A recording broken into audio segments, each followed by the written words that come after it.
नमस्कार, मी पंजाब डक. जूनच्या शेवटच्या आठवड्यात मात्र शेतकऱ्याच्या पेरण्या होणार आहे एवढं मी सांगू इच्छितो. काही जणांच्या जूनच्या शेवटच्या आठवड्यात होईल आणि त्याच्यातून जर काही शेतकरी उरले तर 10 जुलै ते 15 जुलै मध्ये पेरण्या होतील. पण शेतकऱ्याच्या पेरण्या होणार एवढं निश्चित आहे, कारण की जूनच्या शेवटच्या आठवड्यात चांगला राज्यात पाऊस येणार आहे. ते पाऊस काय होणार आहे, विदर्भाकडून येणार आहे. काय असते माहितीये का, तुम्हाला सांगू इच्छितो की मान्सून केरळमधून दाखल झाल्याच्या नंतर पुढे सरकारच्या नंतर महाराष्ट्रात दाखल झाला आणि त्याच्यानंतर स्थिरावला आणि असं उभं वारं सुटलं की काय होतं, मग पाऊस काय होतं, मग पूर्वेकडूनच पाऊस येत आहे. मग परत काय होतं, ते इकडून पाऊस येत नाही, मग पूर्वेकडून पावसाला सुरुवात होती. मग पूर्वेकडून म्हणजे कोणता येत आहे, विदर्भ, इकडून तेलंगणाकडून, मग तिकडून पाऊस येणार आणि महाराष्ट्रातल्या परत शेतकऱ्याच्या पेरण्या लागणार. म्हणून हे अंदाज लक्षात द्या. काही ठिकाणी 21 जूनला पाऊस पडेल, कुठं 22ला पडेल, कुठं 23ला पडेल, काही भागात 24ला जाईल, कुठं 25ला जाईल, कुठं 26 जूनला पडेल, काही ठिकाणी 27, 28, 29, 30, काही ठिकाणी 1 जुलैला पडेल, कुठं 2 जुलैला.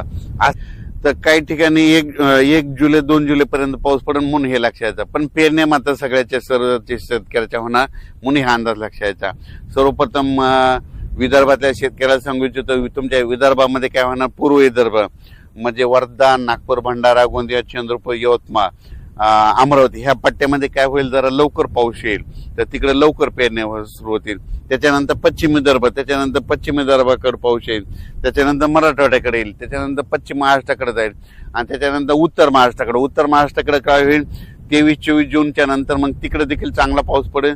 23 ते 30 मात्र उत्तर महाराष्ट्राकडे देखील चांगला पाऊस पडेल. मुंबईला देखील चांगला पाऊस पडणार आहे ह्या शेवटच्या आठवड्यात.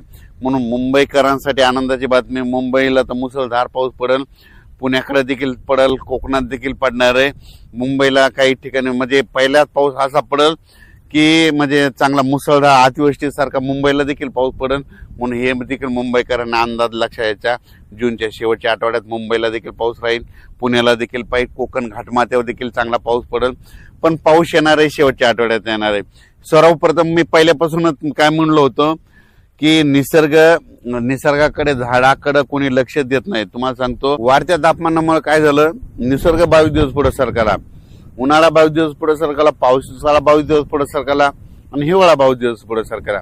दरवर्षी 7 जूनला पाऊस येतो ना, मग त्या 7 जून मध्ये 22 मिसळा ना, मग किती व्हायले, दरवर्षी 25, 26, 27, 28 जूनला महाराष्ट्रात पेरण्या लागतील. म्हणून हे वर्षानुवर्ष हे निसर्ग 22 दिवस पुढे सरकारले असल्यामुळं हे भविष्यामध्ये असंच राहणार. म्हणून या पुढे म्हणतो, निसर्गावर प्रेम का, झाडं लावा. कारण की काय झालं, या वाढत्या तापमानामुळे सगळ्या गोष्टीला ह्या घडत आहेत. ग्लोबल वॉर्मिंग, पृथ्वीचं तापमान वाढत चालल्यामुळे ह्या सगळ्या गोष्टीला आपल्याला सामोरे जावं लागणार आहे. म्हणून भविष्यामध्ये झाडं लावावीच लागतील. झाडं लावा आणि पृथ्वीचं तापमान कमी करा.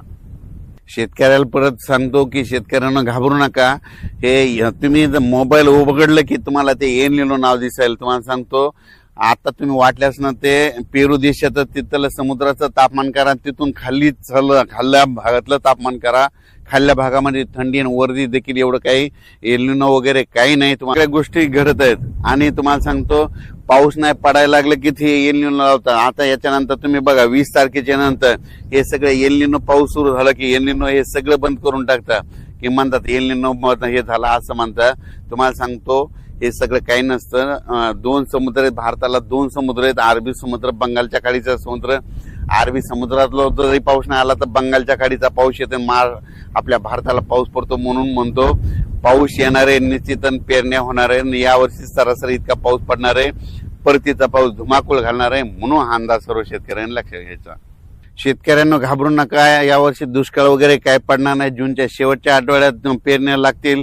त्याच्यातून उरले तर 10 जुलै ते 15 जुलै मध्ये सगळ्यांच्या पेरण्या होणार आहे. म्हणून शेतकऱ्यांना घाबरून जाण्याचं कारण नाही. आपण आपलं फक्त तयारीला लावा.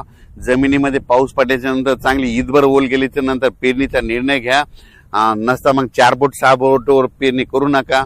पण पाऊस येणार आहे एवढं निश्चित आहे. दुष्काळ वगैरे काही पडणार नाही. घाबरून जाण्याचं काही कारण नाही. धन्यवाद.